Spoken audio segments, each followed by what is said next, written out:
শাস্ত্র অনুসারে শনিবার কোন কোন কাজ করা খুবই শুভ তা নিয়ে আজকের এই বিষয়টি আলোচনা করব এই ভিডিওতে।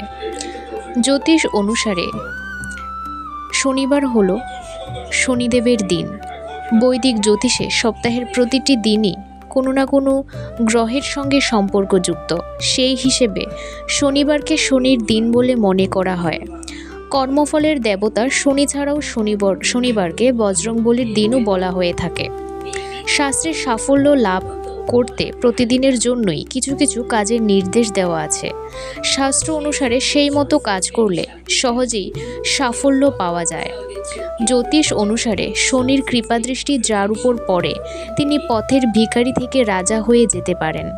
আবার শনির বক্রদৃষ্টির প্রভাবে জীবন নরকের সমান হয়ে ওঠে।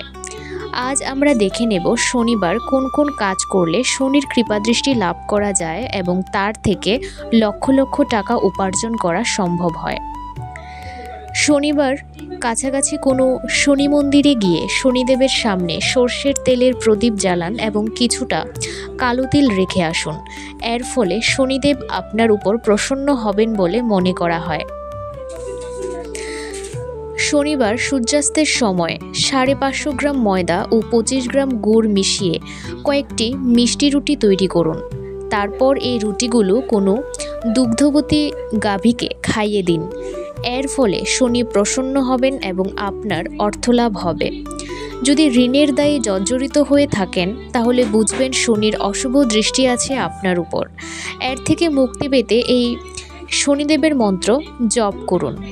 শনিবার সূর্যোদয়ের সময় হাতে একটা পদ্মফুল নিয়ে অন্তত 251 বার শনিদেবের মন্ত্র জপ করবেন। এর ফলে আপনার আর্থিক অবস্থার উন্নতি হবে এবং আপনি ঋণের দায় থেকে মুক্তি পাবেন। শনিবার উপবাস রেখে শনি চালিসা পাঠ করুন এবং শনি মন্ত্র জপ করে বড় ঠাকুরের পুজো সারুন। যারা শনিবার উপবাস রাখতে পারবেন না তারা এই দিন বেগুন পোড়া করে খেতে পারেন। শনিবার বাড়ি থেকে বেরোনোর আগে 1 চামচ খাঁটি ঘি খেয়ে বেরোবেন, কর্মে সাফল্য পাবেন। ধন্যবাদ প্রিয় দর্শক বন্ধুরা, আজকের এই ভিডিওটি এই পর্যন্তই। এরকম বিভিন্ন ধরনের তথ্য জানার জন্য আমার এই চ্যানেলটিকে অবশ্যই সাবস্ক্রাইব করুন।